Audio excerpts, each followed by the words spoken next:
গতকাল থাইল্যান্ড যাওয়ার সময় হজরত শাহজালাল আন্তর্জাতিক বিমানবন্দর থেকে গ্রেপ্তার হয়েছেন নায়িকা নুসরাত ফারিয়া। রাজধানীর ভাটারা থানায় দায়ের করা একটি হত্যা চেষ্টা মামলায় তার বিরুদ্ধে গ্রেপ্তারি পরোয়ানা ছিল।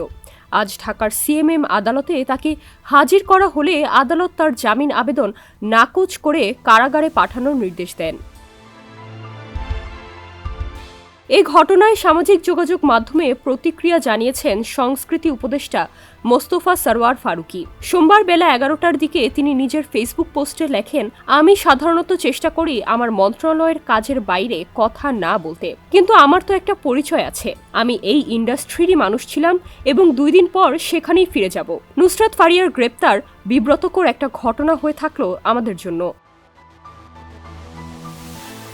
তিনি আরও বলেন, সরকারের কাজ প্রকৃত অপরাধীদের বিচারের আওতায় আনা। ঢালাও মামলার ক্ষেত্রে সরকারের নীতিমালা হচ্ছে প্রাথমিক তদন্তে সংশ্লিষ্টতা না থাকলে কাউকে গ্রেপ্তার করা হবে না। আমি যতটুকু জানি ফারিয়ার বিরুদ্ধে মামলা অনেকদিন ধরেই ছিল, কিন্তু তদন্ত শেষ হওয়ার আগে তাকে গ্রেপ্তারের কোনো উদ্যোগ চোখে পড়েনি। বিমানবন্দরে যাওয়ার পর হঠাৎ করে গ্রেপ্তারের ঘটনা ঘটে। আওয়ামী লীগের সাবেক রাষ্ট্রপতি আব্দুল হামিদের বিদেশ যাত্রা নিয়ে ক্ষোভের পর থেকে প্রশাসনের অতিরিক্ত সতর্কতা থেকেই হয়তো এমনটা ঘটেছে।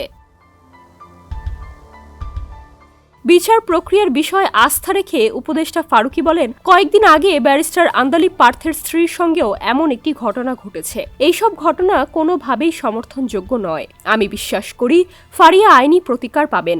ঢালাও মামলাকে আরও সংবেদনশীলভাবে হ্যান্ডেল করা হবে এই আশা রাখি। মুজিব একটি জাতির রূপকার সিনেমায় শেখ হাসিনার চরিত্রে অভিনয় করে আলোচনায় আসেন নুসরাত ফারিয়া। ভাটারা থানায় দায়ের করা মামলায় তাকে জুলাই মাসের গণ অভ্যুত্থান সময় হত্যা চেষ্টার অভিযোগে আসামি করা হয়। 2015 সালে চলচ্চিত্র অভিনয় শুরু করেন তিনি। সিনেমার পাশাপাশি মডেলিং ও সঞ্চালনায়ও সক্রিয় তিনি। ডেস্ক রিপোর্ট, সমকাল।